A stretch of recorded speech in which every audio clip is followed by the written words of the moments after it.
Kush e ndreq kripën po u prish? Një badavi u martua me një vajzë nga fisi i tij, e cila ishte e bukur, e sjellshme, me moral të mirë dhe fetare. Kaloi një vit nga martesa e tij, dhe mes tij dhe një kushëriri filloi një grindje e madhe, kështu që ai e vrau kushëririn e tij.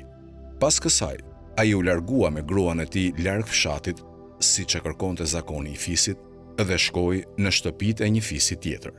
Ai rrinte gjithmonë me shehun e fisit në këshillin e tij, njësoj si burrat e fisit, për të folur dhe për të diskutuar për çështje të ndryshme. Një ditë, shehu kaloi përpara shtëpisë së këtij beduini. Ai pa gruan e tij dhe u magjeps nga ajo. Bukuria e saj ja pushtoi zemrën dhe mendjen. Atij i lindi një ide satanike për ta larguar burrin e saj nga shtëpia dhe të qëndronte me gruan e tij. Kryetari i fisit shkoi tek tenda e tij që ishte e mbushur plot me njerëz, përfshir edhe burrin e gruas së bukur. Kryetari i fisit tha: "O fisi im, dëgjova që manastir filani ka një lëndin të papar. Unë dua të dërgoj 4 burra që ta shohin edhe të sigurohen për atë lëndin." Ai zgjodhi 4 burra dhe në mesin e tyre ishte edhe burri i gruas së bukur. 4 burrat u nisën për udhtim, i cili zgjaste 3 ditë vajtje ardhje me kuaj.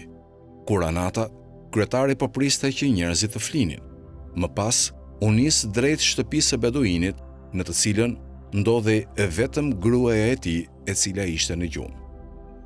Para se të arrinte tek dera e shtëpisë, ai u përplas me një shtyllë dhe bëri një zhurmë të tmerrshme. Gruaja u zgjua nga zhurma dhe thërriti. "Kush është tek dera e shtëpisë?" Kryetari i fisit i tha: "Unë jam kryetari i fisit tek i cili po qëndroni." Ajo i tha: "Zoti ju bekoft. E çfarë kërkon në këtë orë, o kryetari i fisit?" Ai i tha: "Bukuria jote më ka mahnitur kur të pash dhe më ke marrë mendjen dhe zemrën time. Unë dua afërsinë dhe lidhjen me ty." Ajo i tha: "Nuk e kam problem, por me kusht. Unë kam një gjagjëz, po ta zgjidhesh, do të jemi jotja." Kryetari i fisit i tha: "Vër çfarë kushti të duash dhe të gjitha kushtet e tua do të gjejnë përgjigje." Ajo i tha: "Që mishi të mos thahet, do me thënë të kthehet në një kufom. I hedhin krip. Kush e rregullon kripën nëse kripa është e prishur? Ju mund të kërkoni ndihmë ku të dëshironi. Nëse më vini me një zgjidhje, unë do të bëhem me juaja si të doni." Kryetari i fisit i tha: "Ke të drejtë. Unë do të sjell zgjidhjen nesër mbrëmë," dhe u largua fshehurazi për në shtëpinë e tij. Gjithë natën qëndroi duke u menduar për zgjidhjen e gjagjëzës, por nuk arriti ta zgjidhte. Ditën tjetër, në prani të burrave të tjerë, kryetari, në mënyrë të befasishme, i pyeti të pranishmit: "Që mishi të mos thahet, do me thënë të kthehet në një kufom. I hedhim krip. Kush e rregullon kripën nëse kripa është e prishur?" Kushdo nga të pranishmit përgjigjej sipas aftësisë dhe diturisë së tij. Mirë, por kryetari i fisit nuk u bind me përgjigjet e tyre. Në mesin e të pranishmëve ndodhej një burr i zgjuar, mendjen prehtë, i urtë, i ditur, i sjellshëm dhe besimtar, i cili nuk foli asnjë fjalë. Të gjithë u larguan nga tenda përveç tij, i cili qëndroi në tendë. Kur e pa, kryetari i fisit i bërtiti dhe i tha: "Ti nuk ju përgjigje pyetjes time." Burri i tha: "Doja të flisja me ty privatisht. Origjina e gjagjëzës është një betejë poezie që është: o dietar, o kripa e vendit.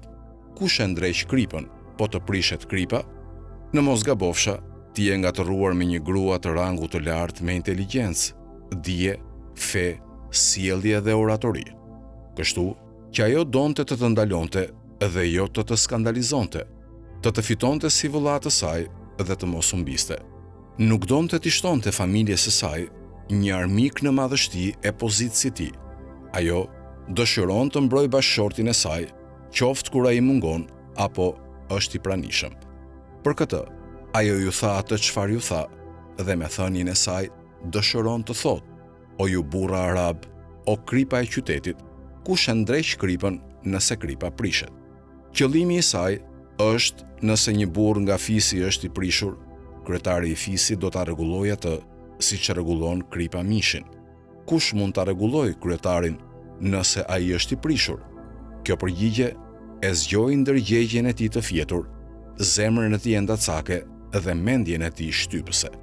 Ai u ndje thellësisht i turpëruar për veprimin e tij të neveritshëm dhe shfaqi pendimin për atë që bëri. Pastaj tha: "E godite mëlçinë së vërtetës, o i nderuar e i zgjuar.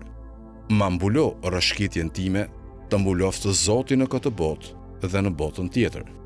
Kush e ndreq fëmijën nëse kryefamiljari është i prishur? Kush e ndreq masën nëse bariu është i prishur? Kush e ndreq një brez nëse mësuesi është i prishur? Kush i ndreq njerëzit nëse udhëheqësi është i prishur? Shoqërohuni me të mençurit dhe mos u shoqëroni me mendje lehtët, sepse të mençurit i janë të mëdhej. O Zot, na jep sukses për ata që dëshiron dhe të kënaq."